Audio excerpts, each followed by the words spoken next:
Hello there, this is the guy that finally has a chance to touch Guild Supremacy after 2 months, and welcome to this AFK journey video. So yes, I guess it's been quite a while since I last touched on Guild Supremacy, and that's not because I don't want to, but I pretty much don't have access to this game mode most of the time. Like every single time I log in, or if I happen to not look at the boss for a bit, the boss gets defeated right here. So without further ado, let's quickly jump into the run itself and then showcase the best team. So the best team so far, I actually went to Yapella to just check out the different replays available, is one which features the Celestial Hypogeum buff right here. So for the Celestial Hypogeum side, I think you can run Fresto, but I think Talyn as a damage dealer will offer more on the damage side if you have her more built up. So that will be the unit, okay? And then we'll be using our Mikola as a buffer right here. So artifact of choice is Elder Bow spell, but my Elder Bow spell currently is only at level 19. So I will be just running through this battle and then talking about the team as the battle goes by. So first of all, for this team over here, we have Shamira as the main damage dealer and the prime carrier of the team. We have the buffs from the 3 Celestial Hypogeum character for the activation of the Celestial Hypogeum factional talent. So Celestial Hypogeum factional talent right here is a really good bossing talent because of the ability to spam the ultimate and give Shamira a whole bunch of damage, because Shamira wants to spam her ultimate to get the ghosts running around the boss and then do a whole bunch of damage right there. And then with Talyn as well as Shamira being the 2 damage dealer in the team, Elder Bow spell is the best to give you the additional damage from the artifact as well as the range damage debuff onto the boss. And since both the units will be running forward, right, you have Talyn running to the front to channel the ultimate. Shamira will also walk up towards the front right here, as you guys can see. Mikola's Courageous Fear aura is able to cover both our carries to maximize the damage, right? So Courageous Fear is able to cover Layla, so buffing up the twins, able to buff up Talyn right here, able to buff up Shamira right here. So I've seen a lot of different teams on the Yapella side in terms of the team sharing. So they haven't had graphics done yet, so I'm actually waiting for that to be done to actually talk about it. But since I have the opportunity to showcase the teams and the damage itself, here it is, okay? So we're just going to go at 2 times. So this is basically the boss fight over here. So Shamira, being the core carrier of this season, is delivering once again. And I've seen a few builds with, for example, the Light Bearer side as well as a few builds with the Mauler side. But I think for this season itself, right, because Twins and Shamira, they're just like Twin, Shamira and Reina, they're just really good bossing wise. Combine that with a really good Celestial Hypogeum factional talent, I think this should be the strongest as of now. Like right now, we still have 13 seconds to spare, okay? The boss just gets killed almost immediately every single time. And it's just not funny because whenever I log in and I want to like do a run, like there was actually this day where I wanted to do a run, and the next thing I enter the fight, the boss disappeared. So that's that for GlyphShade. But that's pretty much it for this showcase in terms of the teams itself. So we will be talking more about the other team ideas once the infographics are done, because I want to get like a general grasp of the other team ideas and how they perform before breaking down the team and explaining what can work for you guys.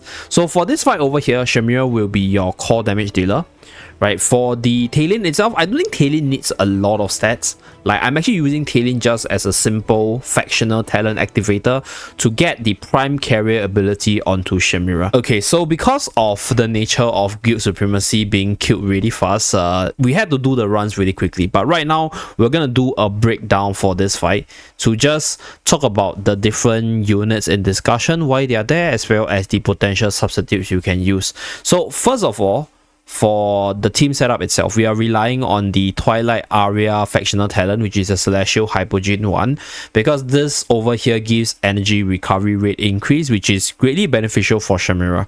So this also gives you the attack up every time you embrace the power of darkness. So this buff is to make up for the loss of attack at the start of battle, because you sacrifice 30% of your attack to get your boosted energy recovery. But still a generally good factional talent in the early game for the Shamira over here.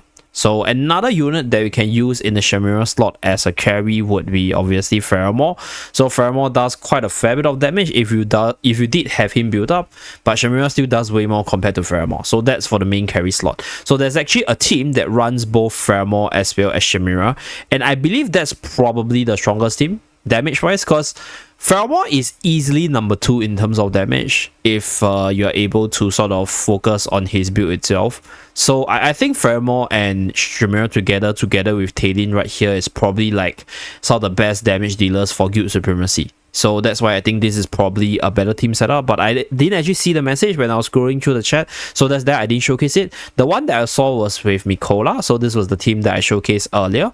So Shamira is the main carry, okay? If you don't have her, Faramore is a good option. If you don't have Faramore, I guess you can probably run Odie, right, as another really good single target damage dealer. So this is your main DPS slot on the prime carrier side. Okay, then next one for the factional activators, we have Twins, Reina. So I think Twins and Reina, they are like must-haves, because first of all, I think your Reina needs to be EX weapon 5 at least, because you want to get the damage increase onto the boss so that your other units as well as your prime carrier can hit even harder. And then for the twin side, I think twins, as long as they have enough stats to survive, is perfectly fine. So these two units, they are compulsory because they are the best buffers and also the debuffers for bossing related contents to activate your factional talent. So for the very last slot, I chose to showcase Talin right here. So Talin is also a really good damage dealer. So if my Talin was more built up, I think she will do more damage, but right now we're on my free-to-play account, so not that built up here, and then I think we'll just leave her as it is, right? You can obviously run Fresto. Fresto's pretty good HP percentage damage. If you have him built up, I guess you can try to use him in your team.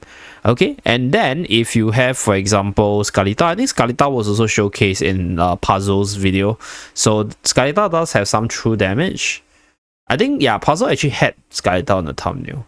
But for Skalita's case, I think Skalita might not offer the most damage. I haven't actually seen a Skalita run in terms of the damage side yet, so I don't know for sure. But this unit does have a little bit of true damage potential to activate the factional talent as well, so I think she's viable.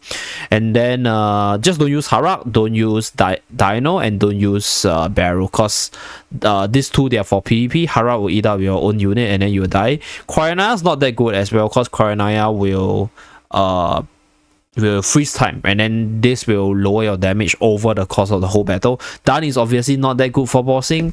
I think Atalia is an okay option, but I don't think Atalia is meant for bossing. So I'll say these two, they are the mass celestial hypergen characters. And then for the last slot, you have Talin, Fresto, Skalita, etc., to fill the void. So that's for the last slot. Okay, now for the 5th unit slot, we chose to run the Mikola combo, because Mikola's aura is able to buff up the units in front. But just now I also talked about Faramore being a really good unit. So another team that I just saw with Faramore is this one. So this positioning will give you the buff from Faramore onto Shamira to deliver even more damage, right? So in this case, Faramore's EX weapon as well as the buff for Shamira makes up for the buff from Mikola's side. So that's for the Faramore edition. So Faramore himself does quite a fair bit of damage as well. So this is one setup. Mikola is one setup. Smokey is also a decent replacement in case you don't have Mikola nor Faramore, because Smokey as heal has buff as well, so can fill the void. I think for this slot you can also run Hugin.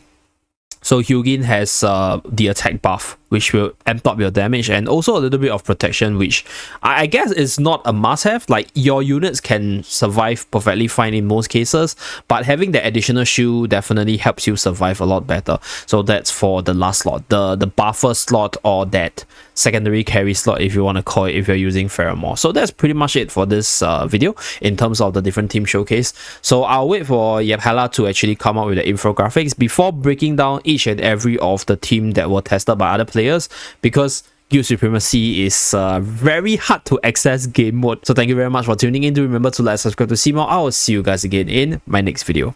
Bye guys.